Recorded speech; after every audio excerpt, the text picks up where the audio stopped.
चॅनलला लाईक करा, शेअर करा आणि सबस्क्राईब करा. ठेवण्यात शेतकरी मेळावा. या मेळाव्यासाठी आपल्याला लाभलेले अध्यक्ष भरत कुंडल साहेब, बिझनेस हेड ओला ॲग्री कमोडिटीज इंडिया लिमिटेड, तसेच गेले 25-30 वर्ष PSIमध्ये वरिष्ठ शास्त्री म्हणून काम केलेले आणि गेले 15 ते 20 वर्ष शेताबांधावरती आपल्या भागात थोडंफार काम केलं आहे एम्बसच्या ओला ॲग्रीमार्फत. ते आमचे आबासाहेब सावंते साहेब, तसेच आमचे जिल्हा अधीक्षक कृषी अधिकारी भिंगारदेव साहेब, आमच्या तालुक्याचे तहसीलदार राजेश चव्हाण साहेब, उपविभाग कृषी अधिकारी विनायक देशमुख साहेब, जयनगर इंडस्ट्रीजचे सागर चौगुले साहेब, सुरेश गुम्माई साहेब, तसेच आपल्याला प्रमुख उपस्थिती लाभलेले पल्ला सालुके साहेब, तंत्र नियंत्रण अधिकारी गुण नियंत्रण जिल्हा कोल्हापूर, अनिकेत माने साहेब, तालुका कृषी अधिकारी चंदगड, दोंडवडे साहेब, शाखा अभियंता पाटबंधारे विभाग, अनिता भगवण मॅडम, सरपंच पंचायत पोवाळ, दत्तराज गरड, पेन हेड कोलम शुगर, विशाल मोदी साहेब, उर्वियंता महावितरण चंदगड, आनंद प्रभू गोदगड, विभागीय अधिकारी जैन इरिगेशन आणि साकेत देशमुख साहेब, सोनाई ग्रुप. या सर्वांचे मी सर्वप्रथम शब्दसुमनाने सहर्ष स्वागत करतो.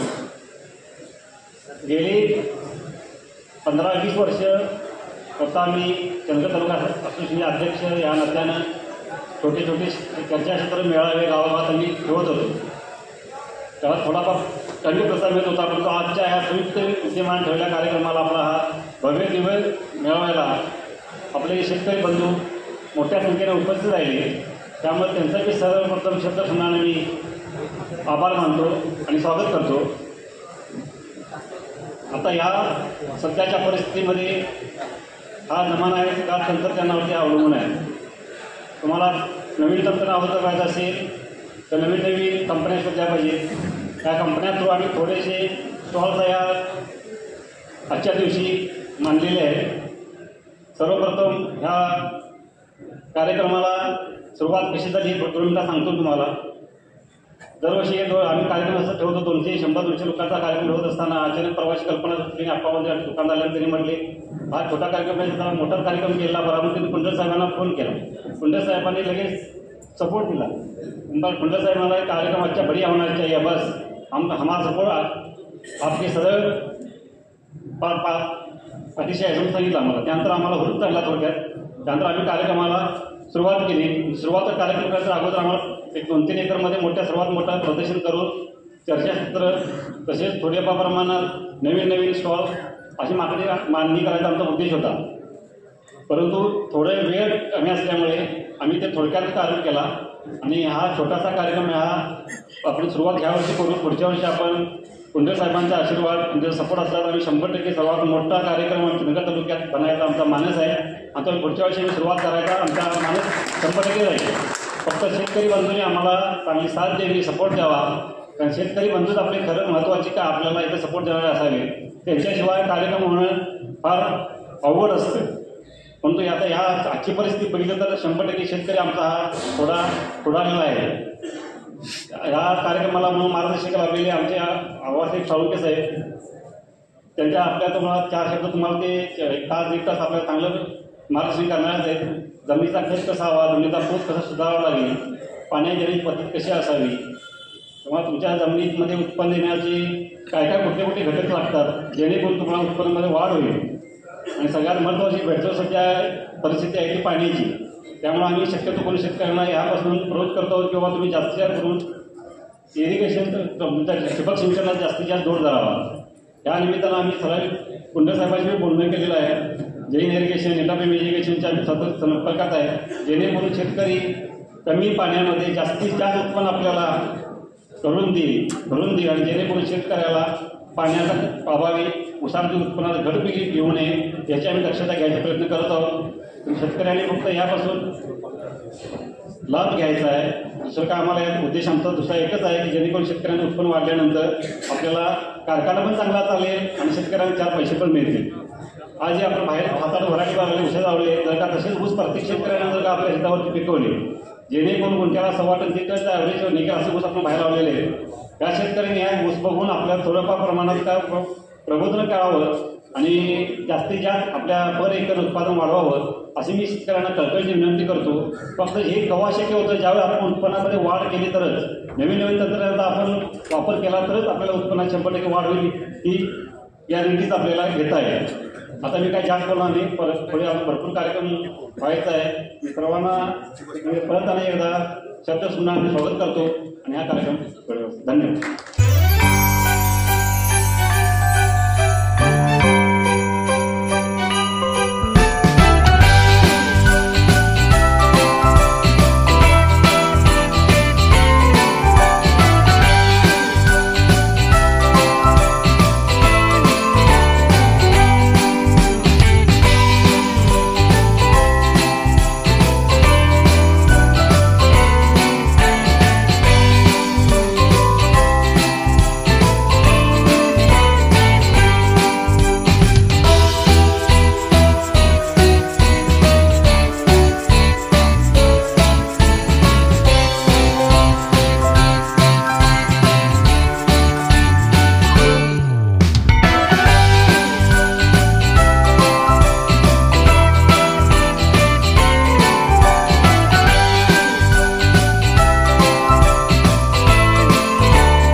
बिझनेस हेड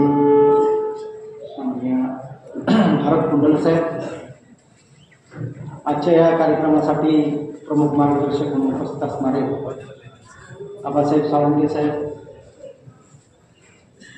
चंदगड तालुक्याचे सन्माननीय तहसीलदार राजे चव्हाण साहेब, उपविभागीय कृषी अधिकारी विनायक देशमुख साहेब, माझ्यासोबत आलेले विभागीय गुणनियंत्रण तंत्र अधिकारी प्रल्हाद सावंगे, त्याचबरोबर आपल्या चंदगड तालुक्याचे तालुका कृषी अधिकारी अनिकेत माने, त्याचबरोबर व्यासपीठावरील विविध संस्थांचे प्रतिनिधी आणि सन्माननीय व्यासपीठावर उपस्थित सर्व सहकारी मित्र आणि शेतकरी बंधू भगिनी, आज या ठिकाणी अत्यंत दुर्गम असणाऱ्या या चंदगड तालुक्यातील शेतकरी बंधूंसाठी शेतकरी मेळाव्याचं आयोजन करून त्याचबरोबर छोटेखानी जे कृषी प्रदर्शन आयोजित केलेलं आहे त्याच्यातून निश्चितपणे या शेतकऱ्यांसाठी जे काही अद्ययावत तंत्रज्ञान आपल्याकडे आता आहे त्या तंत्रज्ञानाची माहिती आज म्हणावं लागेल. आज एवढ्या मोठ्या संख्येने आपण या ठिकाणी उपस्थित आहात आणि या ठिकाणी आपल्याला आमचे प्रमुख मार्गदर्शक आबासाहेब साळुंखे सर आपल्याला विविध प्रकारच्या तंत्रज्ञानाची खास करून ऊसाच्या अनुषंगाने जे काही तंत्रज्ञान विकसित झालेलं आहे त्या तंत्रज्ञानाबद्दल माहिती देणार आहे.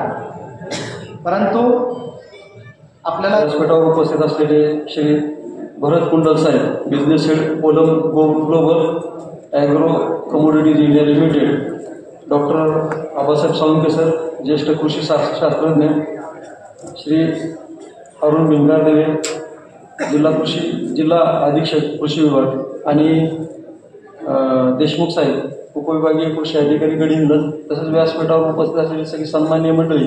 आणि या ठिकाणी या आपल्या चंदगडसारख्या तालुक्यामध्ये 60% आसपास आहे. त्याच्यामुळं आतापासूनच आपण जर बाहेर फिरलो तर आपल्याला या उन्हाच्या झळा लागताना दिसत आहेत. आणि यावर्षी हा दुष्काळ जो आहे तो मोठ्या प्रमाणामध्ये आपल्याला जाणवणार आहे. या चंदगड तालुक्यामध्ये भाताचं पीक जे आहे ते आता बऱ्यापैकी निघून गेलेलं आहे. ऊसाचंही पीक जाईल, परंतु जे खोडवा वगैरे जे पिकं आहेत त्यांचं या उन्हाळी हंगामामध्ये पाण्याचं नियोजन आहे ते आपल्यासाठी फार महत्त्वाचं आहे. यावर्षी सगळ्यांना प्रकर्षानं पाणी जे आहे पाण्याचा तुटवडा जाणवणार आहे. त्याच्यामुळे आपल्या शेतकरी बांधवांनी आज या ठिकाणी आपल्याला जे ज्येष्ठ कृषी शास्त्रज्ञ आज व्याख्यानासाठी लाभलेले आहेत साळुंखे सर, ते जे काही आपल्याला या संदर्भात ज्या काही सूचना देतील त्या सगळ्या सूचना शेतकरी बांधवांनी काळजीपूर्वक ऐकून आपण त्या सर्व सूचनांचं जे पालन आहे ते आपल्या शेतीमध्ये करणं आवश्यक आहे. तसंच आपल्याला या निमित्तानं काही पर्यायी पिकं ऊसाच्या बदल्यामध्ये काही घेता येतील का याचाही सगळ्यांनी या ठिकाणी अभ्यास करणं जास्त महत्त्वाचं आहे. बदलते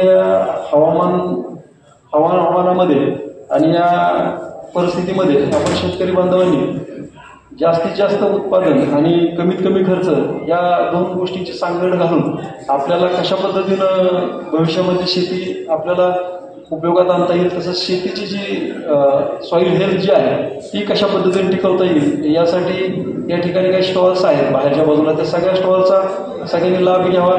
आपण सगळ्यांनी इथं जे तज्ज्ञ मार्गदर्शक आहेत त्यांचं ऐकून आपलं ते जे आहे ते आपल्या शेतामध्ये इम्प्लिमेंटेशन कसं करता येईल यासाठी आपण कार्यरत राहू.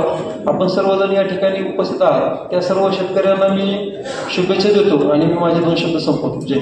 धन्यवाद चव्हाण साहेब. या पूर्णवेळ शेतकरी कोण कोण आहेत हात वर करा.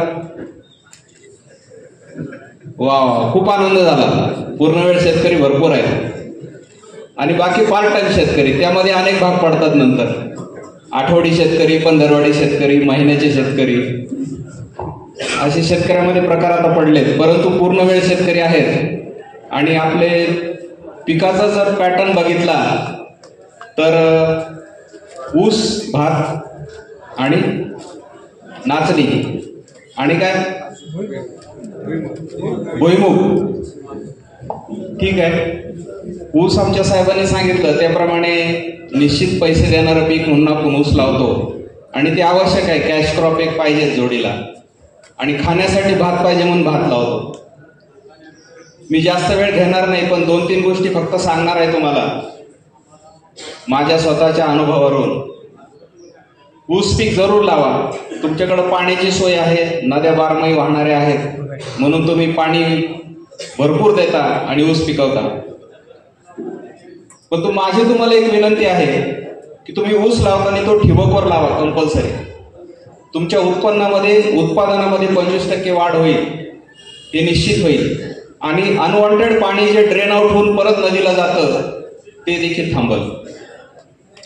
मी या बाबतीत ओलम शुगरला पण विनंती करणार आहे की आपणही शेतकऱ्यांनी ठिबकवर जास्तीत जास्त कसं कन्वर्ट होता येईल यासाठी आम्हाला कृषी विभागाला मदत करावी. कारण ही काळाची गरज आहे. जेन इरिगेशन, नेट FM सारख्या कंपन्या आहेत, तुम्हाला उत्कृष्ट त्यामध्ये ठिबक करून देतील. आमच्या कृषी विभागामार्फत आता 80% अनुदान आम्ही ठिबकला देतो. तुमच्या भागामध्ये लिफ्ट इरिगेशनच्या स्कीम आहेत, तुमच्याकडे आहे का नाही माहित नाही, परंतु गडहिंग्लज भागामध्ये आहेत. त्या स्कीमवाल्यांना सुद्धा माझी विनंती आहे की तुम्ही ड्रीपवर कन्वर्ट व्हावं आणि त्याचं ॲटोमेशन करावं. ॲटोमेशन करायला सुद्धा हेक्टरी 40,000 रुपये आम्ही अनुदान देतो आता. त्यामुळे ती खरीखोर पर्वणी आहे. आणि तुमची शेती वाचवायची असेल, सांगली भागामध्ये तुम्ही गेले तर शेतीला मीठ फुटतं, ड्रेनेज कमी झालेलं आहे आणि शेतीची वाट लागलेली आहे. तुम्हाला शेती वाचवायची असेल तर तुम्ही ठिबकवर कन्वर्ट व्हा. आता गडहिंग्लज मधल्या नूर भागातले काही शेतकरी आमच्या मागे लागलेत की आम्हाला ड्रेनेजसाठी तुम्ही स्कीम द्या, ड्रेन पाईप टाकण्यासाठी. ही गरज आपल्यावर येऊ नये अशी माझी इच्छा आहे. त्यामुळे तुम्ही ठिबकवर जर कन्वर्ट झाला तर शासनाचं अनुदान मिळेल, कारखान्याचं सहकार्य राहील आणि आपली जमीन वाचल त्यामध्ये. दुसरी गोष्ट मी तुम्हाला सांगणार आहे, आपण सर्वजण जनावरं पाळतो. ऊस आपल्याकडे आहे, ऊस खाद्य म्हणून वापरतो आणि जे काही पिकं आहेत त्यांना भरपूर औषधं फवारतो, तणनाशक वापरतो. दुसरी जी काळाची गरज आहे ती ऑर्गॅनिक फार्मिंग मध्ये कन्वर्ट होण्याची, ती सुद्धा काळाची गरज आहे. तुमच्या सांगली शिरोळ भागामध्ये किंवा तुमच्या भागातही माहित नाही काय असेल परिस्थिती ते, परंतु घरटी कॅन्सरचा पेशंट दिसायला लागलेला आहे. बरोबर आहे. जर कॅन्सर पासून स्वतःला आणि पुढच्या पिढीला वाचवायचं असेल तर आपण खातो ते अन्न विषमुक्त व्हावं अशी माझी प्रामाणिक इच्छा आहे.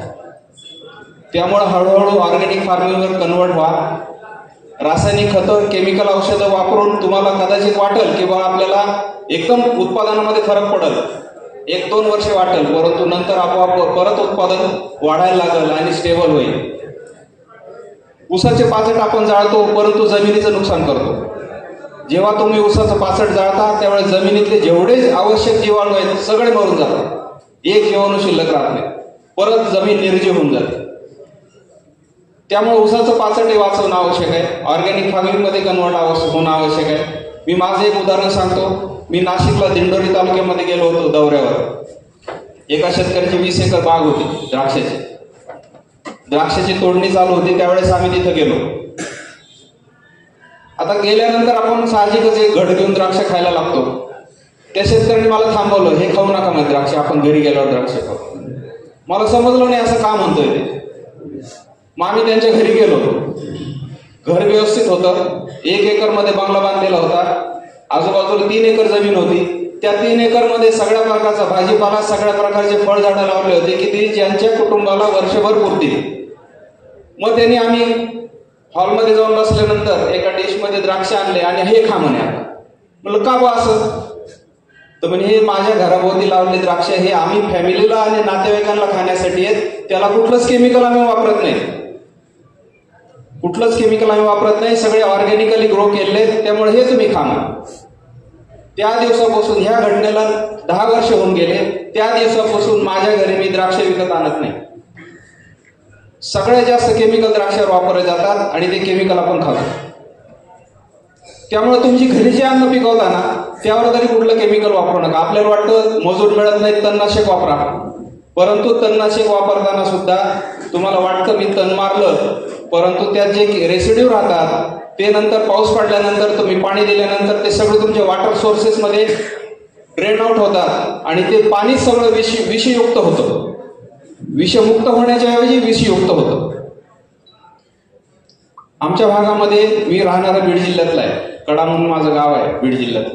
आमच्या भागामध्ये गावात एखादा पेशंट कॅन्सरचा सापडतो, कारण बाय डिफॉल्ट सगळे ऑर्गॅनिक आहेत. पाऊस कमी पडतो, आम्ही सगळे तृणधान्य पिकवतो, म्हणजे अन्नधान्य जे आहेत म्हणजे तूर, उडीद, मूग, हरभरा, ज्वारी, बाजरी, गहू, हेच पीक आम्ही पिकवतो, बाकी पिकं पिकवत नाही. कॅश क्रॉप म्हणून कापूस आहे आमच्याकडे.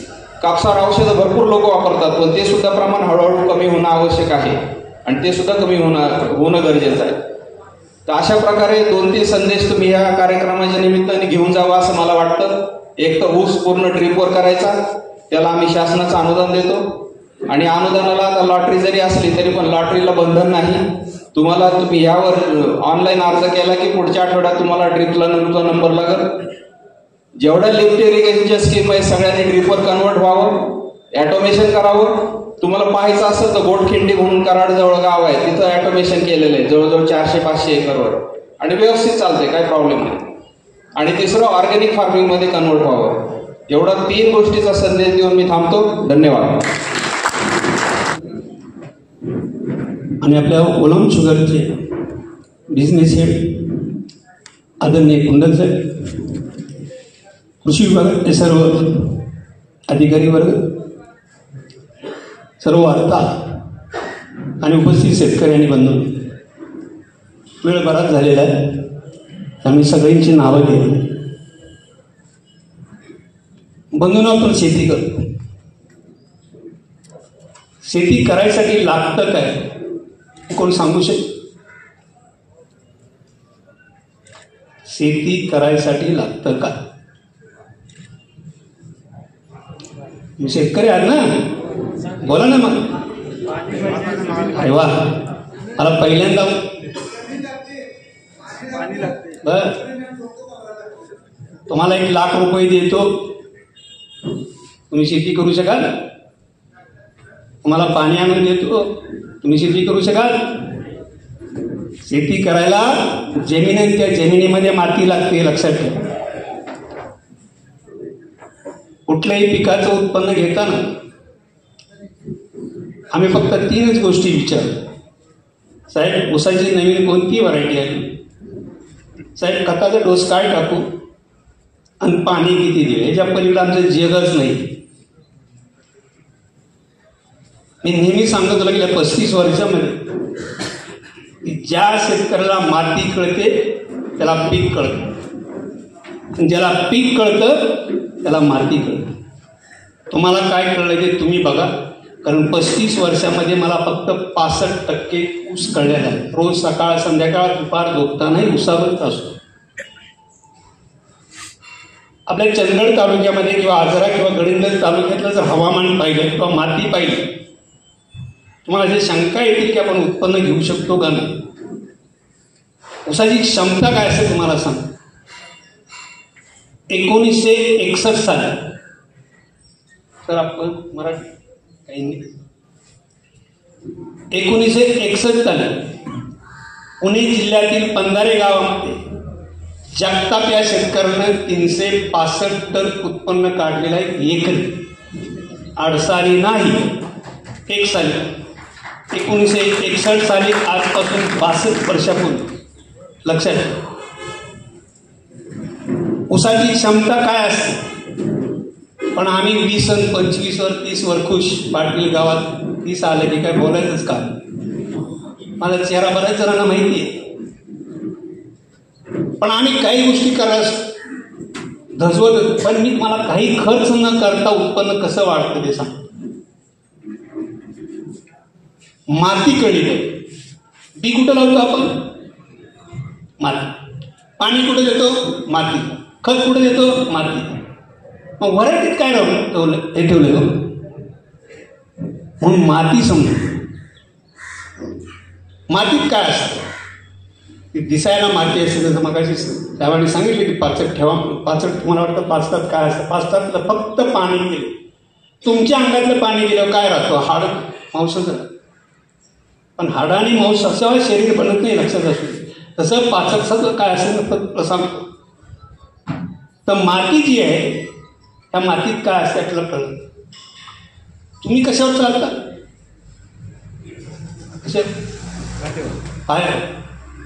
तसं प्रत्येक पिकाचं जे पीक चालतं हे मुळावर चालतं. हे तुम्हाला कोण सांगतं? तुम्हाला एवढी कदर टाकली की लय साहेबांचं भाषण चांगलं. माझ्याकडे ते नाही. पीक मुळावर चालतं. मुळं मातीत असतात. माती जिवंत असल्याशिवाय मुळं जिवंत राहू शकत नाही. मुळं जिवंत असल्याशिवाय पीक जिवंत राहू शकत नाही. पीक जिवंत असल्याशिवाय तुम्ही, मी, जनावर, किडे जिवंत राहू शकत नाही. राहू शकतो. मातीत काय असतं? तुम्हाला 8 दिवस खायला नाही दिलं, 15 दिवस पाणी नाही दिलं, तुम्ही जिवंत राहता का? नाही. एकतर मान आडवी तरी हलवा, नाही तर उभी तरी हलवा.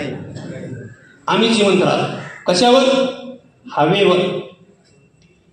मातीत हवा, 50% हवा आणि 50% पाणी, त्याच्यात जोडलेलं सेंद्रिय कर्ब त्याची मी नंतर होतो. बंधूने एक लक्षात ठेव, आपण जसं श्वासोच्छ्वास करतो तसं पिकाची मुळं श्वासोच्छ्वास करतो. निसर्गाचा नियम आहे. ज्याला जन्माला घातलं त्याला जगवायची ताकद निसर्गामध्ये, आणि तीच आम्ही विसरतो. मुळं श्वासोच्छ्वास करतात. मुळं मातीतला ऑक्सिजन घेतात, कार्बन डायऑक्साईड सोडतात. तो कार्बन डायऑक्साईड मातीच्या वर आला की पानं घेतात. ही सायकल. आणि ही सायकल ज्या शेतकऱ्याला पटली त्याला तुम्हाला पण म्हणून सांगतो की आपल्या चंदगड, आजरा, गडहिंग्लज तालुक्यामध्ये भले आपल्याकडे 3000 4000 mm पाऊस पडत असला तरी, 4 महिने पाऊस असला तरी, 4 महिने ढगाळ वातावरण जरी असलं तरी, आपण कमीत कमी महिन्याला 5 टन उत्पन्न घेऊ शकतो. हे आपण काढून दाखवलं. महिन्याला 5. 11 महिन्यात गेला 11 5 55, 12 महिन्यात गेला 12 5 7, 14 महिन्यात गेला 14 5 7. सोपं आहे. ह्यासाठी मातीमध्ये दुसरं काय असतं? आपलं शरीर सुद्धा जीवाणूनं बनले. आपल्या शरीरामध्ये, रक्तामध्ये एका सेकंदाला 30,000 पेशी बनतात. एका सेकंद. तसा मातीमध्ये 1 ग्रॅम माती घेतली तर कोट्यावधी जिवंत असतं. तुमच्या खतावर नाही जमत. अब तुम्ही काय खाता ते तुम्हाला माहित नाही तर पिकाला काय देणार? तर मातीमध्ये दुसरं असतं जीवाणू. एका एकरामध्ये साधारणपणे 2 बैलाच्या वजना इतके किंवा एका हत्तीच्या वजना इतके जीवाणू असतात. तुम्हाला जीवाणू बघायची साधी आणि सोपी पद्धत सांगतो. 2 बैलाचं वजन असते साधारणपणे 1 ते 1.5 टन. एका हत्तीचं वजन असते 1 ते 1.5 टन. एवढी जनता मातीमध्ये, त्याशिवाय पीक जगूच शकत नाही, माती जिवंत राहूच शकत नाही. कितीतरी टेक्नॉलॉजी उपलब्ध झाली, पण आम्ही वरच आहे, खाली नाही. खाली गेलो पण वर नाही. याचं एकमेव कारण आम्ही माती समजून घेतली. ते 2 गोष्टी समजल्या. पाणी पाणी पाणी आणि खत व्हरायटी काय नाही. पण ती व्हरायटी दिली सुद्धा कळलं पाहिजे काय पाहिजे. तर दुसरी गोष्ट जी आहे हे जीवाणू. आणि जीवाणू जगवण्यासाठी काय लागतं? जीवाणू जगवण्यासाठी सेंद्रिय पदार्थ मातीमध्ये लागतात. आणि हे सेंद्रिय पदार्थ मातीमध्ये घुसल्यानंतर त्याचा सेंद्रिय कर्ब बनतो. आणि हा सेंद्रिय कर्बमध्ये त्या जीवाणूंचं अन्न असतं. मातीच्या सगळी जडणघडण म्हणजे फिजिकल असेल, आपला जसा बांधा आहे तसा कणांची रचना असेल, ढेकळ असतो, त्या ढेकळामध्ये जे कण असतात त्याची रचना असते. अन्न देऊन ठेवण्याची क्षमता असते. तसे अन्न पचवायची क्षमता आहे, आपले काम करण्याची क्षमता आहे, दुसऱ्याला ताकद देण्याची क्षमता आहे. सगळी क्षमता फक्त आणि फक्त कार्बन म्हणतो. आणि हा सेंद्रिय कर्ब जो आहे, हा सेंद्रिय कर्ब फक्त आणि फक्त सेंद्रिय पदार्थामुळेच वाढतो. आणि हा सेंद्रिय पदार्थ म्हणजे काय? आपल्याकडे शेणखत असते, आपल्याकडे कारखान्याची प्रेसमट मिळते आणि लांब पडते म्हणून आम्ही आणतच नाही. किती आम्ही शहाणे होतो. पण डीएपीचं पोतं नाही मिळतं. कोरापूरला जाऊन देसाई तिकडे घेऊन येईल, पण इथनं कारखान्यावर जाऊन प्रेसमट आणणार. हिरवळीची खत आहे, ताग आहे, ढेंचे आहे, आणि सगळ्यात देवाने इतकं चांगलं सुंदर पाचट दिले. ते पाचट आम्ही खत घालतो. आमची पद्धत कशी? आम्ही सेंद्रिय खत घालतो. आणि सेंद्रिय खत घालताना तुमच्याकडे प्रत्येकाकडे जनावर आहे. मला हात वर करून सांगा, किती जणांच्याकडं तुम्ही जे शेणखत शेण निघालेलं जे टाकता त्याच्यात किती जणांच्याकडे खड्डा आहे? शेणखत करण्यासाठी किती जणांच्याकडे खड्डा आहे? तर हात बस 7 जण फक्त. आणि सगळं रस्त्यावर टाकतो. हेच आपल्याला कळलं नाही. पण बाजारामध्ये 700 रुपयेचं 800 रुपयेचं काय असतं तुम्हालाच माहिती, मी काय सांगायची गरज. पण जे शेण निघतं त्या शेणाचं जर तुम्हाला सेंद्रिय खत बनवायचं असेल तर प्रत्येकाच्या शेतामध्ये गोट्याच्या बाजूला किंवा कुठेही शेतामध्ये खड्डा असण्याची गरज आहे. लक्षात ठेवा. खड्ड्यामधलं जेवढं पुसतं त्याचं चांगलं खत बनतं. एवढी चांगली प्रेसमंट निघते. अजून सुद्धा नेत नाही तुम्ही, म्हणजे विशेष आहे. मी ज्या कारखान्यामध्ये सांगली जिल्ह्यामध्ये वलगांडीतून काम करतो तिथं 2 वर्ष गेल्या वर्षापूर्वी 1 टन सुद्धा खत शेतकरी नेत नव्हते. गेल्या वर्षी 6000 टन शेतकरी घेतलं. मी अभिमानानं सांगेन कुंदल साहेब की आम्हाला 18% उत्पन्नात वाढ भेटली. आपल्यासारखा शिराळा चालला फक्त सेंद्रिय खतामुळे. पण काय खातात हे मला माहित नाही, कशाबद्दल खातात ते मला माहित नाही. केने प्रकारे आपल्याला सेंद्रिय खत हे जर वर्षी वापर. गेल्या वर्षी 4 गाड्या सोडल्या किंवा 2 ट्रेलर सोडले म्हणून पुढच्या वर्षी मी कोड्यात काय झालं तुम्हाला माहिती नंतर काय नाही. आपल्याला जर सातत्यानं आपल्या जमिनीतला सेंद्रिय कर्ब टिकवायचा असेल तर आपल्याला सातत्यानं कमीत कमी मी म्हणतो कमीत कमी 1 टन तरी सेंद्रिय खत दिलं. सातत्य आपलं कसं आलं वर गेले की परत खाली तो परत वर येतो. आणि सेंद्रिय खत टाकल्यानंतर त्याची क्रिया व्हायला साधारणपणे कमीत कमी 3 महिने लागतात. आणि ऊसाचं सगळं करावं लागतं हे 3 महिन्यामध्येच करावं लागतं. रासायनिक खतं टाकण्यासाठी सुद्धा सेंद्रिय खत पाहिजे. जमिनीचा पोत सुधारण्यासाठी सेंद्रिय खत पाहिजे. उत्पादन वाढवण्यासाठी सुद्धा सेंद्रिय खत पाहिजे. हे पूर्णपणे विसरते. आज जर तुम्ही आपल्या भागातली जर माती परीक्षणाचे अहवाल पाहिले तर त्याच्या माती परीक्षणामध्ये अहवाल येतो 0.40, 0.50, 1च्या दरम्यान आपला सेंद्रिय कर्ब असतो.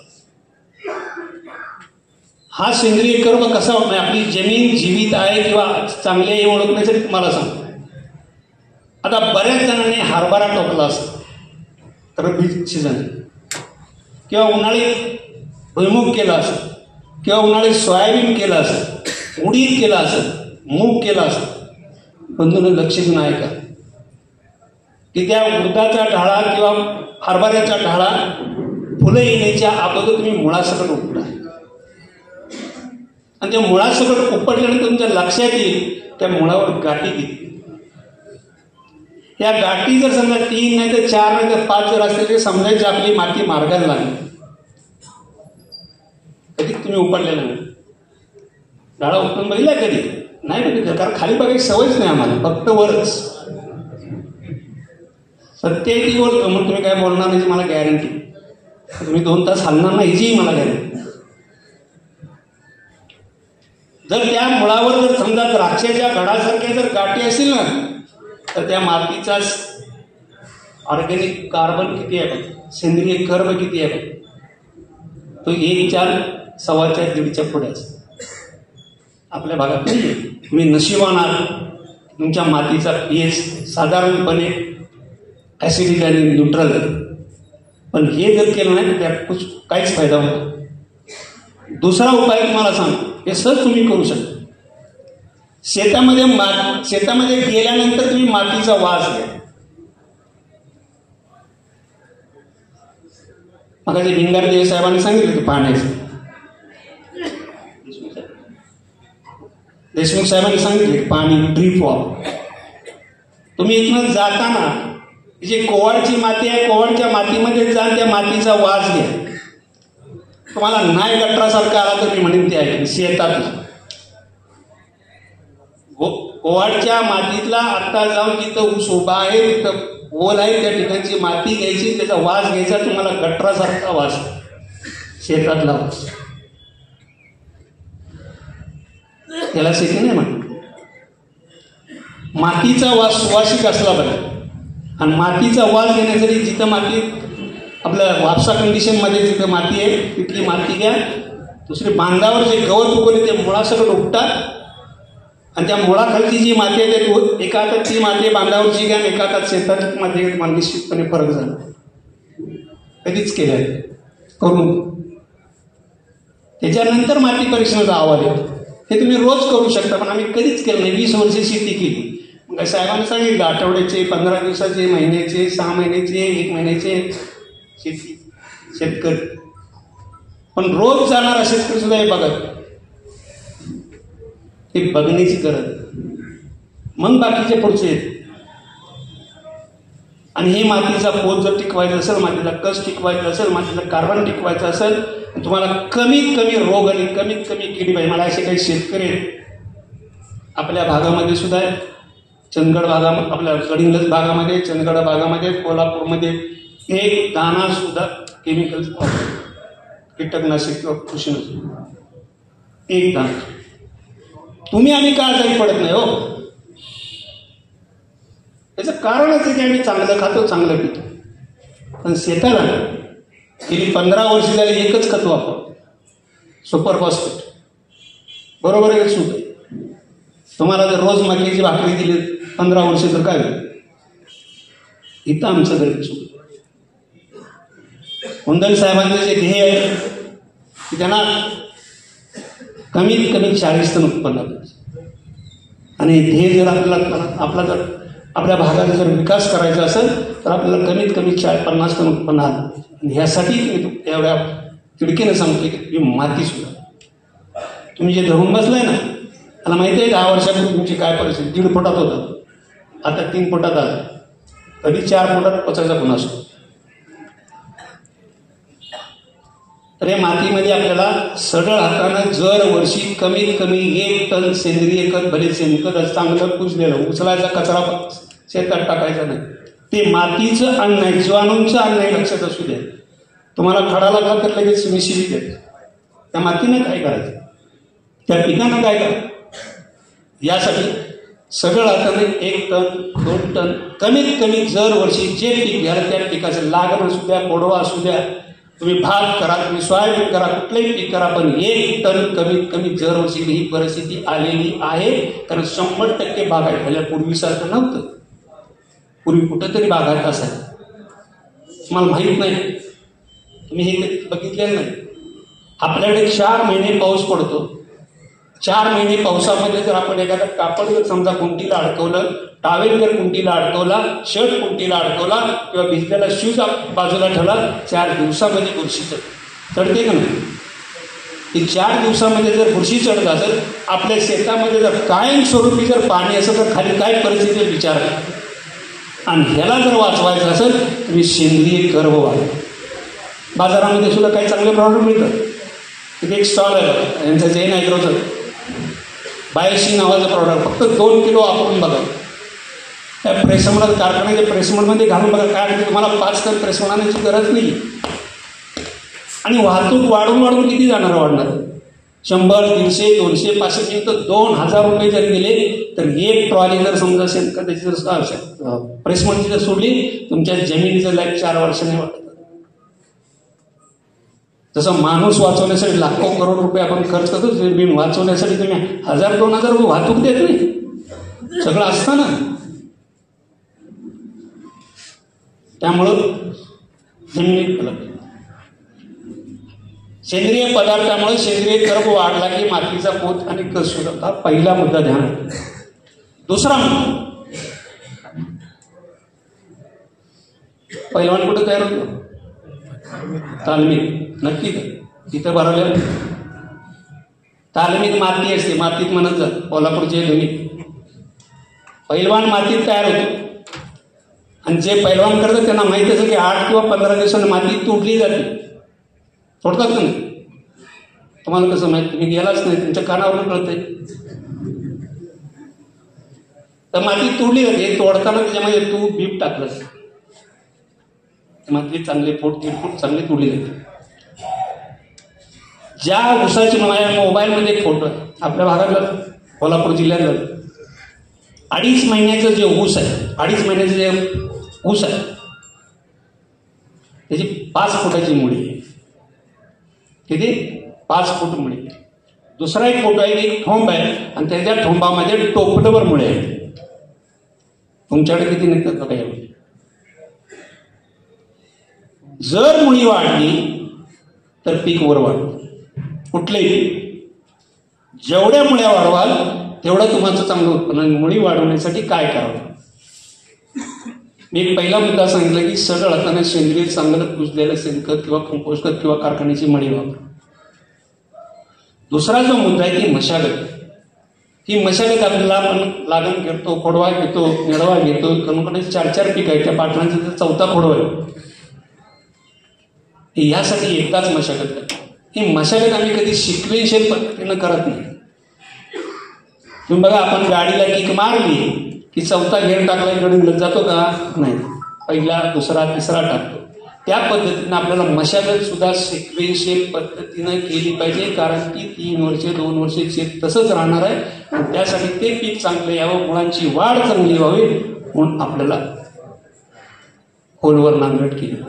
म्हणून एक लक्षात ठेवा, कमीत कमी आपल्या भागामध्ये, ज्या भागामध्ये पाणी साठतं त्या भागामध्ये कमीत कमी 2 वर्षांनी 3 वर्षानं जमीन खोलवर नांगरली पाहिजे. सबसॉयलरचा वापर करा, सिंगल पलटीचा वापर करा, पण कमीत कमी आपल्या शेतातली माती मुरुम सोडून ऊसासाठी 1 फुटाची कमी लागते. तुम्ही म्हणाल साहेब आम्ही ट्रॅक्टरनं नांगरतो. बघितलं का ट्रॅक्टर किती लागतं? 4 इंचाचा वरबा फक्त पालता घातला झाली तुमची नांगरट. हे नाही चालत. त्यालाही पैसे द्यायचे आणि ह्यालाही पैसे द्यायचे. आणि टेप रेकॉर्ड तर काय सांगायलाच नको. तिथं सत्यनारायण पूजाच चाललेली असते. जिथं टेप रेकॉर्ड जोरात चालला तिथं काय फरकटलं तुम्ही जाऊन बघा. म्हणून उसाचा समजा तुम्हाला जमीन तयार करायचं, पहिली नांगरट करताना किंवा 2 वर्षातून एकदा खोलवर नांगरणं गरजेचं आहे. का तुम्हाला सांगतो, त्याच्यामध्ये महत्वाचं कारण जमीन खोलवर का नांगरली किंवा तिची माती का मोकळी असायचं महत्वाचं कारण. ते महत्वाचं कारण असं की माणसामध्ये, जनावरांमध्ये, किड्यामध्ये विष्ठा टाकण्याची व्यवस्था, तसं वनस्पतीमध्ये विष्ठा टाकण्याची किंवा टॉक्सिक टाकण्याची व्यवस्था फक्त मुळात नाही.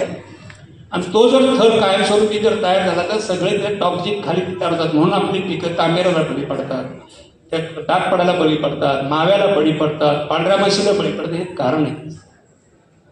त्या निचरा झाला. निचरा प्रणाली ऊसामध्ये वाढवण्यासाठी 2 वर्षातनं 3 वर्षातनं एकदा खोलवर फक्त नांगरट करा. कुठेही तारीख जात नाही, कुठेही कारखाना जात नाही, काही होत नाही, कधी ऊस लावा काय प्रॉब्लेम. पण एवढी गडबड करू, कारण आपली भाताची शेत खाली ओल भरपूर असतं, फरकटला झालं की झालं. नांगरट केल्यानंतर एक अवजार आले बघ, रोटावेटर. हे आपल्यासाठी सूट अजिबात नाही. हे रोटावेटर जे अवजार आहे ना, ते चांगल्या मराठी भाषेत सांगायचं म्हणलं तसं लग्नाला जाताना आपण गाडी करतो ना की परत एस तो उगवलेली असते, तसं जे अवजार आहे. त्यामुळं रोटावेटर कधी मारायचा हे पण ठरलं. कधीही नांगरट केल्यानंतर कल्टिवेटरचे बांधगं काय म्हणतात कल्टिवेटर ते 5-6 पानांचं असते. कोण बांधगं म्हणतं, कोण कुरूट म्हणतं, पण त्याला 5-6 पान असतं. ते चालल्यानंतर परत रोटावेटर चालतं. ते रोटावेटर चालल्यानंतर परत बांधगं किंवा तो कल्टिवेटर चालवा आणि मग सरी गेले. असं कधी असं करायला शिका तुम्ही. बघा तेवढं जर केलं, नुसती खोलवर जमीन नांगरल्यानंतर तुमचं 2 ते 3 टन उत्पन्न वाढतं. 2 ते 3 टन उत्पन्न वाढतं. आजच्या घडीला तुम्हाला नांगरकीसाठी येणारा खर्च आणि ऊसाचं उत्पन्न, वाढीव उत्पन्न दिलं तर तेवढं फक्त गणित राहतं. आणि म्हणतो ज्या मातीनं तुमची मुलं शिकवली, त्याला इंजिनियर केली, डॉक्टर केली, गावात बंगला बांधला, ट्रॅक्टर घेतला, 4 व्हीलर घेतली, घरात 2 मोटरसायकल घेतल्या, त्या ऊसाच्या जीवावर, त्या जमिनीच्या जीवावर तिचा मेंटेनन्स तरी करा. तर यासाठी सिक्वेन्शियल पद्धतीने नांगरट, फनपाळी, रोटर, परत फनपाळी आणि मग सरी, अशा पद्धतीनं मशागत. सरी सोडण्यापूर्वी तुम्ही शेणखत, कंपोस्ट खत कारखान्याची प्रेस म्हणता. सरी कशी असावी त्याला सुद्धा मत, कारण प्रत्येक पिकाला वाढीला वेगवेगळा हे लागतं. ऊसासारखं पीक आहे, 12 महिने त्याला कमीत कमी 11 पानं हिरवी असतात. तुरा जरी आला तोडताना सुद्धा 11 पानं हिरवी असतात, ते लक्षात असतो. प्रत्येक पानाचं कार्य ठरलेलं आहे. आणि आपल्याकडे फक्त काम केलं जातं, वैरणीसाठी पाला काढला जातो. हे चुकीचं आहे. ही जे 12 पानं आहेत, 11 पानं आहेत, हा प्रत्येक पानाचं कार्य ठरलं. वरची 3 पानं हे सूर्यप्रकाशाचा कॉस्मोटिक एनर्जी ॲब्सॉर्ब करतात.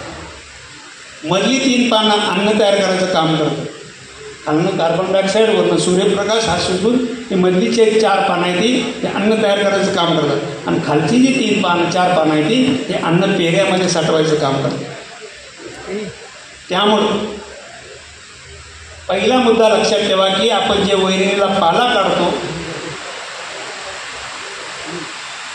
वैरणीला जो पाला काढतो, हा पाला काढताना 10 ते 11 पानं ठेवल्याशिवाय खालची जी काय पानं काढायची काढू शकतो. हा एक मुद्दा.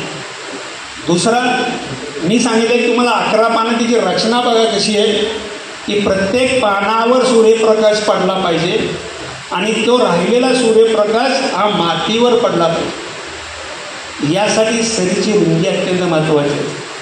सरीची रुंदी म्हणजे तुम्हाला पाणी साठवायसाठी नाही. टाइम निकाल के इस प्रोग्राम में आए, आप सभी का मैं दिल से आभार व्यक्त करना चाहूँगा, धन्यवाद करना चाहूँगा. मुझे थोड़ा सा इस मीटिंग के लिए जाना, इसलिए मैंने थोड़ा सा रिक्वेस्ट करके मैंने कहा मैं पहले 2 मिनट बात करके फिर निकलता हूँ. बाकी ये प्रोग्राम कंटिन्यू रहेगा. ऐसा नहीं कि मेरे जाने के बाद प्रोग्राम थोड़ा सा बंद होगा. चालुक्य साहब, जो टेक्निकल नॉलेज या जो तंत्र ज्ञान आप जिसको मराठी में बोलते हैं, आई थिंक इट वॉज बहुत ही नॉलेजेबल सेशन था आपका. और हम आपकी सेवाएं 500 भी लेते रहे हैं और इस तीनों तालुका का हर किसान आपके बारे में जानता है.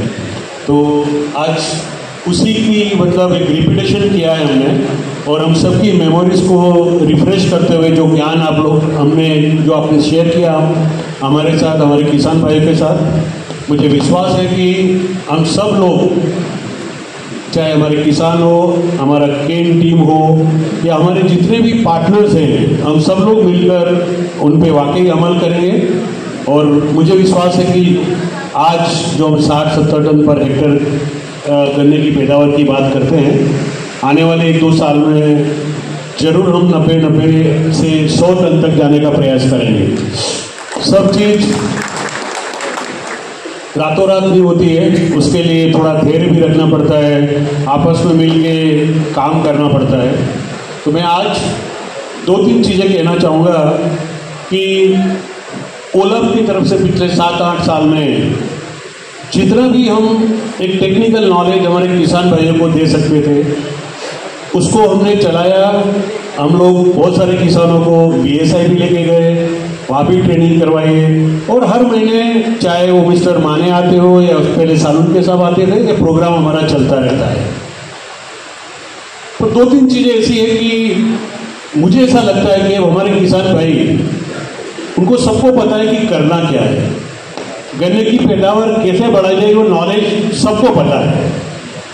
ये ऐसा नहीं है, knowledge time to time upgrade होना भी चाहिए, बट आज जो समय का डिमांड ये है कि उसको हम जमीन पे कैसे उतारें, कैसे उसको एग्जीक्यूट करें. तो बीच में हमने 4-5 फैक्ट्रीज हमारी तालुका के, हमारी डिस्ट्रिक्ट की फैक्ट्रीज को भी विजिट किया है. और अगर मैं उनकी उत्पादकता और हमारे यहाँ की उत्पादकता को अगर कंपेयर करता हूँ, तो वहाँ का हर किसान मतलब 90 से 110-120 टन पर हेक्टर पैदावार ले रहा है. वही हमारे यहाँ पे मैक्सिमम आप बोलेंगे कि एवरेज अगर मैं देखता हूँ तो 60 से 65 टन की पैदावार है. ऐसा नहीं है, हमारे एरिया में भी चाहे गढ़िंगलेस, आजरा, चंदगढ़ तालुका है, बहुत सारे किसान लोगों का आज भी उत्पादकता 200, 250, 250 टन पर हेक्टर है. पर जब तक हम सब लोग या एक एवरेज यील्ड की बात करें, अगर वो 90 से 100 टन नहीं होती है, तो उसके 2-3 उसके जो ड्रॉबैक है. एक चीज़ मैं बताना चाहूँगा कि जो हमने एक प्लांट लगाया हुआ है, उस प्लांट की एक पर्टिकुलर कैपेसिटी है.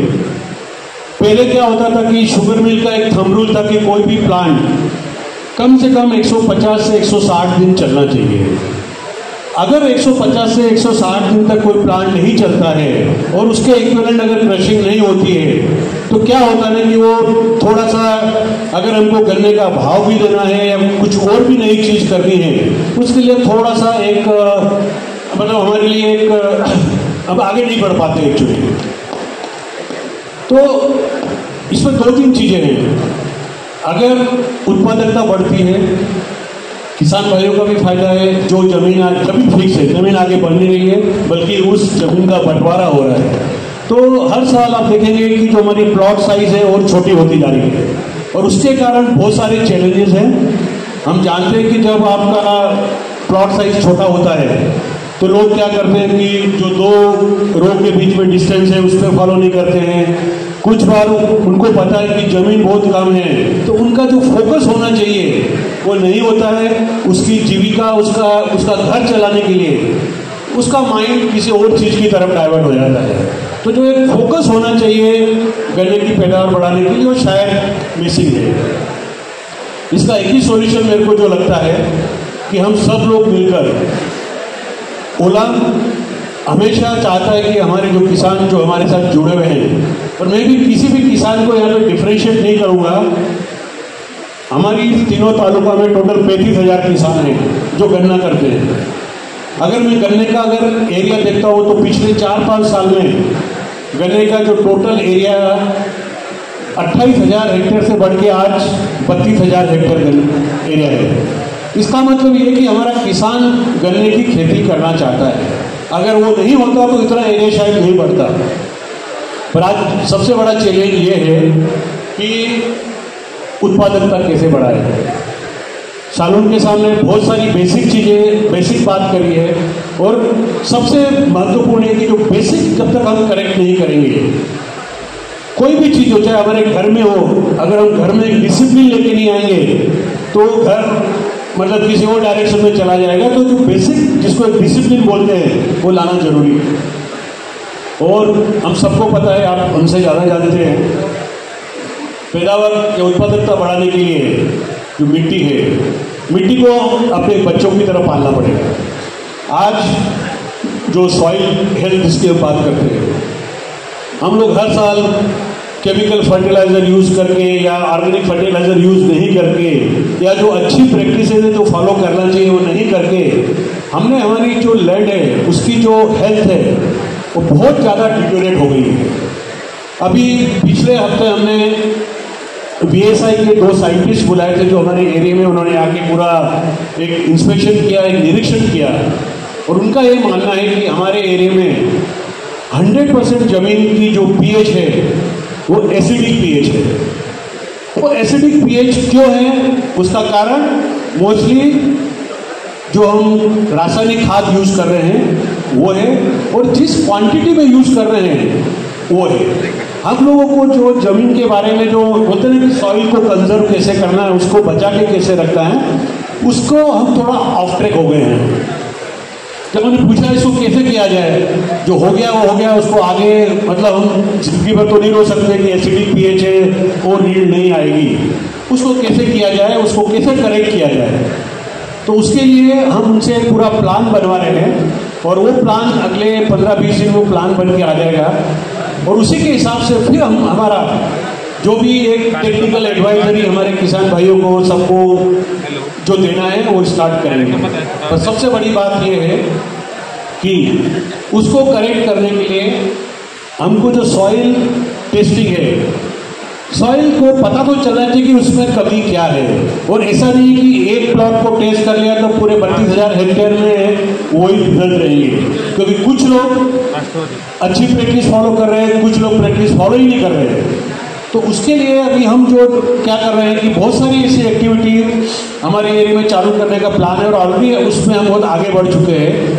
तो हम लोग क्या कर रहे हैं कि कुछ पार्टनर्स लेके आ रहे हैं और उन पार्टनर्स के थ्रू जो भी हमको सपोर्ट चाहिए, जो मशीनें चाहिए, वो मशीन लेके आएंगे और इन्हीं में से जो आप लोग बैठे हैं या जो लोग आज नहीं आए हैं उन्हीं में से कुछ लोकल इंटरप्रेन्योर बनाना चाहते हैं। अगर कोई किसान रेडी है कि ठीक है आप मेरे को सपोर्ट करिए, मैं मशीन चलाता हूँ, मैं मशीन का पूरा देखभाल करूँगा, तो उस टाइप की पार्टनरशिप में हम लोग अभी आगे आने वाले हैं।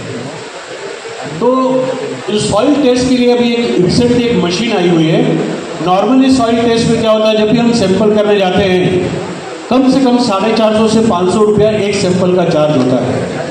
अभी एक रिसेंटली एक मशीन डेवलप हुई है और उस मशीन में एक सैंपल टेस्ट करने में केवल आधा घंटा लगता है, और उस आधे घंटे में जो 12 पैरामीटर हैं जिसको हम मैक्रो और माइक्रो बोलते हैं, आप में से बहुत लोग जानते होंगे कि हम NPK करते हैं, pH करते हैं, EC करते हैं, OC करते हैं। उसके अलावा जो माइक्रो न्यूट्रिएंट्स है उसमें आपका मतलब बोरॉन हो गया, फेरस हो गया, व्हाटएवर जो है वो आधे घंटे में आपको एक रिपोर्ट मिलेगी। उसी के साथ में उस मशीन में एक सॉफ्टवेयर लगा है, उसी आधे घंटे के अंदर उस मशीन से उस मिट्टी में क्या कमी है और उस मिट्टी के लिए क्या रिकमेंड करना है वही आप इमीडिएटली उस रिपोर्ट के थ्रू उनको मिल जाएगा। उससे 2-3 चीज़ें होगी कि हमारा किसान राइट जो फर्टिलाइजर है, राइट मतलब जो बोलते हैं सही फर्टिलाइजर यूज़ करेगा, कितनी क्वांटिटी में यूज़ करेगा, और हम एक चीज़ और कर रहे हैं कि कौन सी क्वालिटी का खत यूज़ करेगा।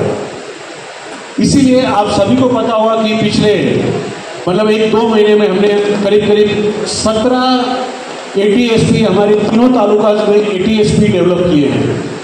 अब वो ATSP डेवलप इसलिए किए हैं कि बहुत सारे ऐसे किसान हैं जिनको जब उनका गन्ना कटता है और कल उनको अगर लागन करनी है या उनको खोड़वार रखना है, जब तक उसको शुगर मिल से पैसा नहीं आता है या उसके कैरी का पेमेंट नहीं होता है, उसके पास पैसा नहीं होता है, तो वो क्या करता है कि उसका वेट करता है, और जब तक जो खत उसको दूसरे दिन देना चाहिए या जो इरिगेशन करना चाहिए वो कर नहीं पाता है।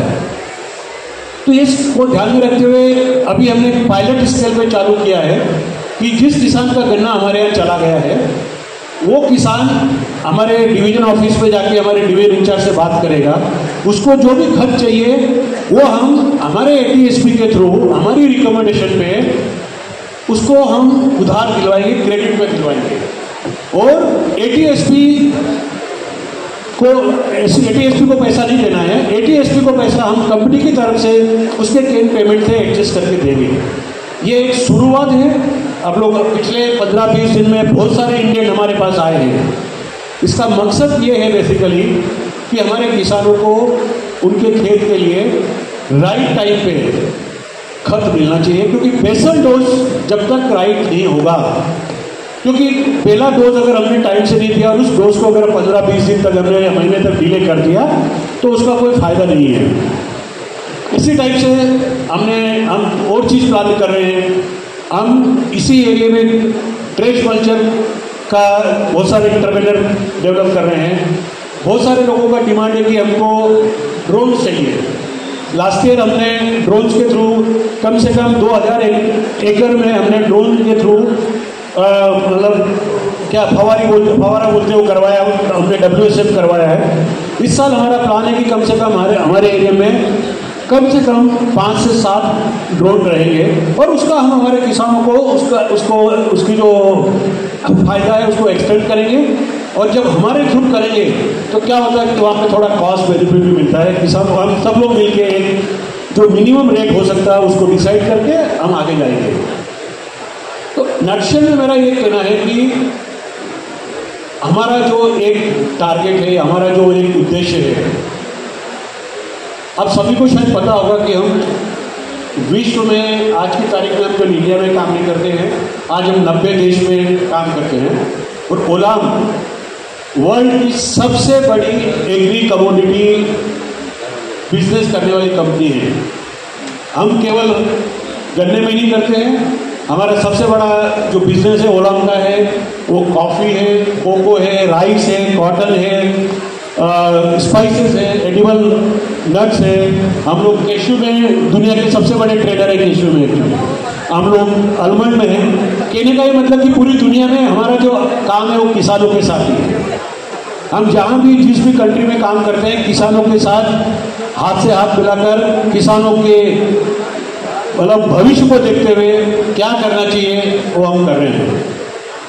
जैसा थारूक के सामने बताया कि आने वाला जो समय है, जब तक हम जो केमिकल फर्टिलाइजर है इसी चीज़ों को बंद नहीं करें जो कि हमारी सॉइल को बर्बाद कर रहा है, जब तक हम लोग ऑर्गेनिक फर्टिलाइजर पे नहीं जाएंगे, ये जो हमारी यील्ड का लेवल है वो उतना ही रहेगा।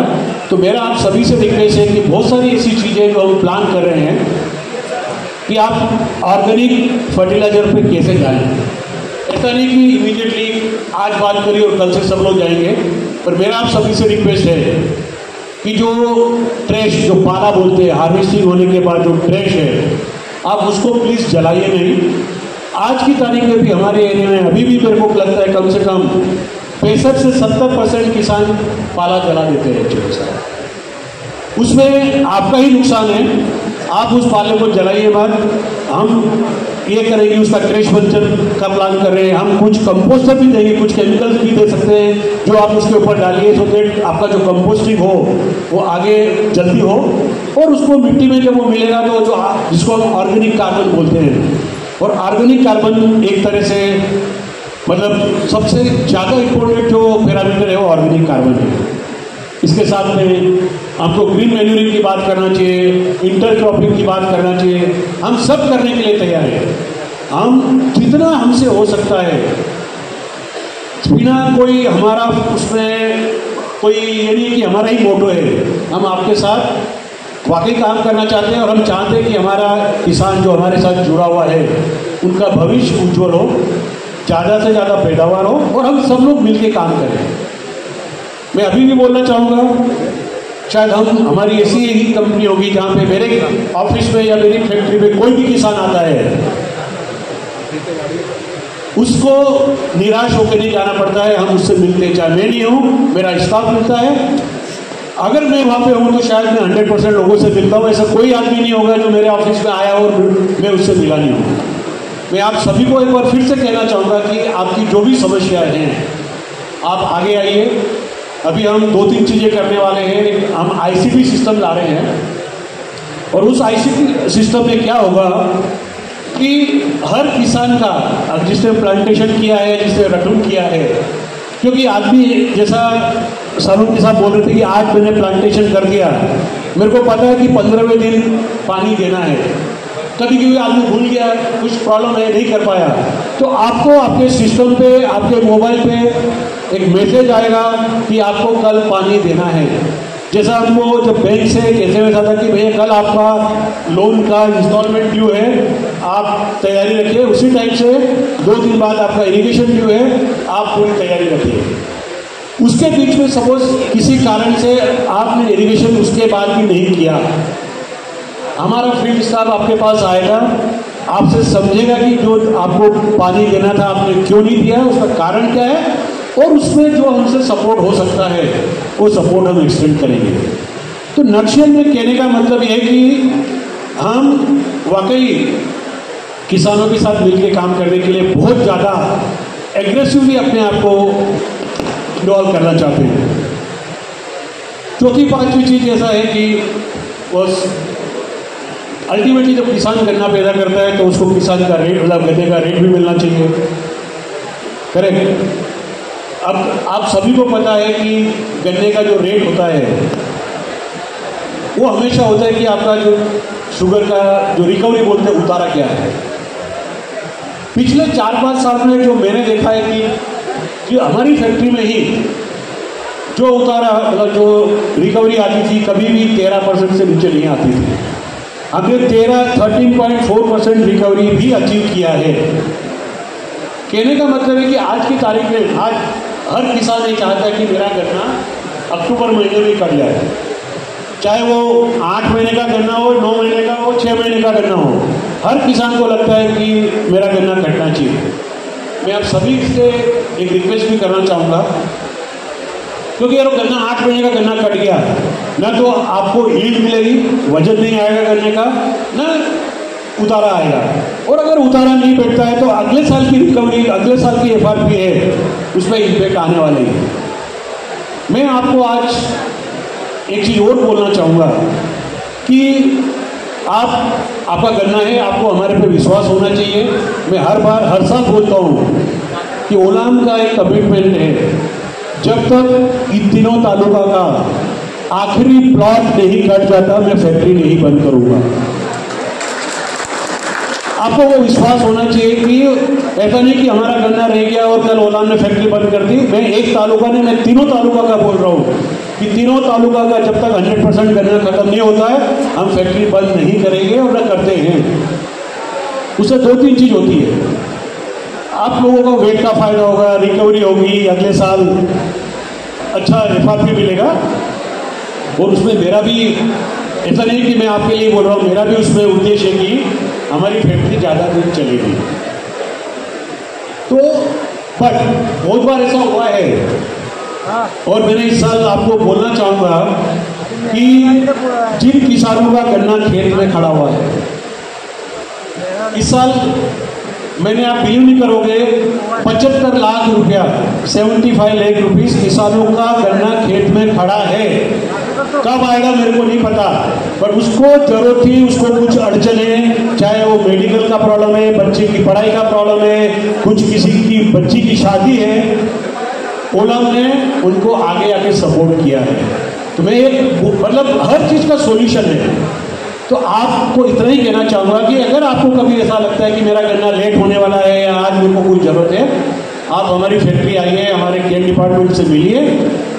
मेरे को विश्वास है कि हम आपको मतलब हमारी फैक्ट्री से हंसते हुए बाहर निकालेंगे, नहीं कि कोई मना कर दे, ऐसा कभी नहीं होगा। तो इसके साथ एक बाइंडिंग होनी चाहिए, आपको ओलाम के ऊपर ट्रस्ट होना चाहिए। दुनिया में ट्रस्ट जो है ना, जब तक ट्रस्ट नहीं होगा हम कितनी भी बातें कर ले उसका कोई महत्व नहीं है।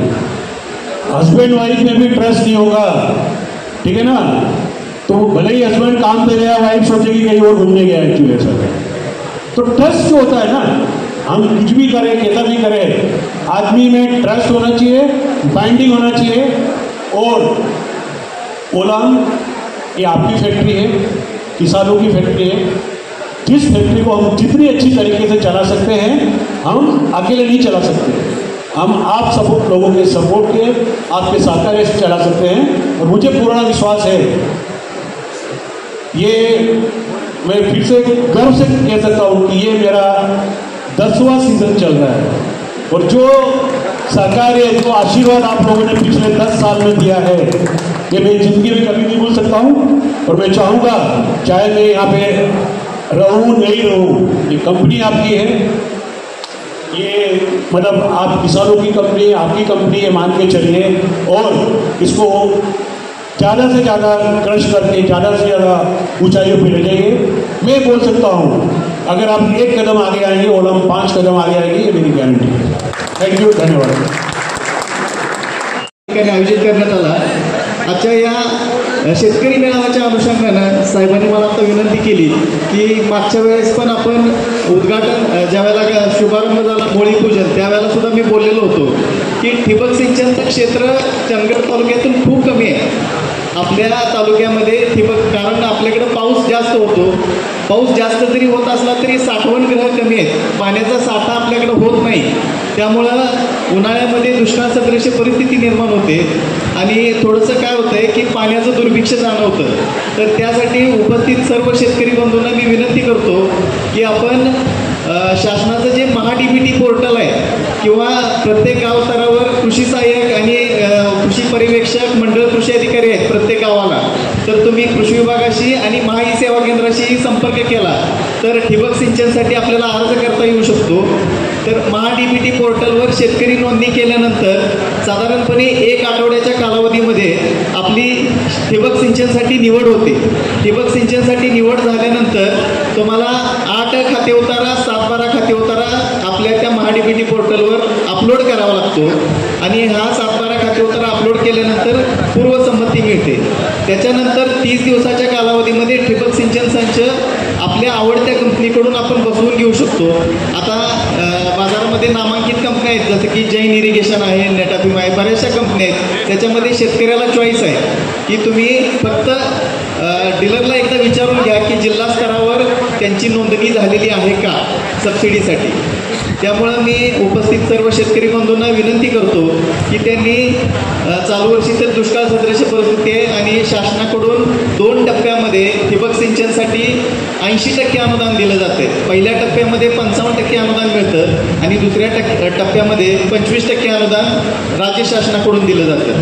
तर सर्व उपस्थित शेतकरी बंधूंना विनंती आहे की त्यांनी आपापल्या ऊस असेल किंवा फळबाग असेल तर ह्या पिकांसाठी ठिबक सिंचनचा पर्याय आता निवडण्याची वेळ आलेली आहे असं म्हणायला हरकत नाही. कारण आदरणीय साळुंखे साहेबांनी सुद्धा सांगितलं की ठिबक सिंचन पाण्याचं योग्य व्यवस्थापन जर झालं तर उत्पादनामध्ये निश्चितपणे 20 ते 25% उत्पादनात वाढ अपेक्षित आहे. या ठिबक सिंचनसाठी 7 वर्षाची आयुष्य मर्यादा आहे. 7 वर्षानंतर तुम्ही त्याच क्षेत्रावर परत ठिबक सिंचनसाठी शासनाच्या सबसिडीचा परत लाभ घेऊ शकता. 7 वर्ष एका प्लॉटसाठी. तर पुनश्च एकदा सर्वांना विनंती करतो की महा-DBTच्या माध्यमातून शासनाच्या या ठिबक सिंचन योजनेचा लाभ सर्व शेतकरी बंधूंनी घ्यावा. थोडक्यात सांगायचं झालं तर एकरी सर्वसाधारणपणे 50 ते 55 हजार रुपये खर्च येतो आणि शासनाकडून GST वजा जाता साधारणपणे 36 हजारपर्यंत सबसिडी उपलब्ध होते. म्हणजे हे मी तुम्हाला सर्वसाधारण अंदाज यायसाठी सांगतोय. त्याच्यामध्ये सँड फिल्टर्स वगैरे वाढले तर अमाऊंट वाढू शकते. सर्वसाधारण रेंज जी आहे ती एकरी 50 ते 55 हजार रुपयामध्ये ठिबक सिंचन तुमचं इन्स्टॉल होऊ शकतं आणि सबसिडीची अमाऊंट सर्वसाधारणपणे 36 हजारपर्यंत जाते. तर ज्या शेतकऱ्यांना ठिबक सिंचनचा लाभ घ्यायचा आहे त्यांनी तात्काळ कृषी विभाग आणि ऑनलाईन महाई सेवा केंद्र जे आहेत तिथे संपर्क करा. आपल्याला जास्तीत जास्त सबसिडी या वर्षीसुद्धा उपलब्ध आहे. ऊस शास्त्रज्ञ साळुंखे साहेबांनी बऱ्याचशा गोष्टी मातीचं संगोपन कसं करायचं, त्याची मशागत कशी करून आपला ऊस कसा उभं करायचं याच्यावरती बराचसा वेळ चर्चा झाली. त्याच्यानंतर आमचे बिझनेस हेड भरत कुंडल साहेबांनी विविध योजनाबद्दल आपल्याला माहिती दिली. त्या योजनेसंदर्भात परत एकदा मी तुम्हाला सांगू इच्छितो की गेली 8-10 वर्ष आम्ही प्रत्येक वेळी शेतकऱ्यांच्या बांधापर्यंत पोहोचतोय, शेतकऱ्यांच्या बैठकी मिटिंग्स घेतोय, BSIचे शास्त्रज्ञ आणून त्यांना विविध विषयावरती चर्चा करतोय शेतात जाऊन. पण मागील काही वर्षापासून शेतकऱ्यांच्या असं अडचण होती की शेतकरी म्हणायचे साहेब तुम्ही सांगताय त्या वस्तू आम्हाला वेळेत मिळत नाही किंवा त्या वस्तू इथे उपलब्ध होत नाही. या सगळ्यांचा विचार करून यावर्षी कारखाने व्यवस्थापनाने काय केलं की आपल्या शेतकऱ्याला ज्या वेळेमध्ये वस्तू उपलब्ध पाहिजेत त्या मिळाव्या म्हणून जवळपास आमच्या गडिंग्लज, आजरा आणि चंदगड तिन्ही तालुक्यामध्ये 17 ते 20 ATSP म्हणजे ॲग्री सर्व्हिस प्रोव्हायडर जे लोक आपल्या शेतकऱ्यांसाठी जी लागणारी खतं आहेत किंवा ज्या निविष्ठा आहेत त्या निविष्ठा उपलब्ध करून देणार. आणि या निविष्ठांचा लाभ घेण्यासाठी प्रत्येक शेतकऱ्यानं आपला ऊस तुटून गेल्यानंतर किंवा ऊस तुटायच्या 2-3 दिवस आधी जरी त्या गट ऑफिसमध्ये जाऊन आपली मागणी फॉर्म भरून घ्यायचा आहे. तो मागणी फॉर्म भरल्यानंतर आपण कुठल्या आम्ही तुम्हाला नावं सांगणार की बाबा आपल्या भागामध्ये हे निविष्ठा केंद्र आहे जिथं ही सगळ्या निविष्ठा उपलब्ध होऊ शकतात. तर आपण सर्वांनी या निविष्ठा आणि आम्ही या निविष्ठा कशा पद्धतीने घ्यायच्या आहेत किंवा त्याचा वापर कशा पद्धतीने करायचे हे सर्व एक पॅम्पलेट काढलेली आहे ज्याला पॅकेज ऑफ प्रॅक्टिस म्हणतो की जी कामगिरी किंवा जी कामं आपल्या शेतामध्ये करायची आहेत ती थोडवा तुटल्यापासून किंवा लागण केल्यापासून कुठल्या दिवशी कधी आणि किती प्रमाणात करायचे आहेत ह्या सगळ्या गोष्टी मराठीमध्ये त्याच्यामध्ये नमूद केलेल्या आहेत. या पॅम्पलेटनुसार ज्या रिक्वायरमेंट्स आहेत म्हणजे ज्या गरजा आहेत आपल्या शेतामध्ये खताच्या गरजा असतील किंवा त्या वैद्यकीय खतांच्या असतील, आळवणी असेल किंवा फवारणी असेल तर या सगळ्या गोष्टी कधी आणि केव्हा लागणार आहेत त्याचे सगळे नमूद केलेलं आहे. तर माझी विनंती आहे शेतकऱ्यांनी की शेतकऱ्यांनी या सगळ्या गोष्टींचं अवलंबन केलं तर आम्हाला विश्वास आहे की एकरी कमीत कमी 5 ते 8 टन उत्पन्न 100% वाढणार.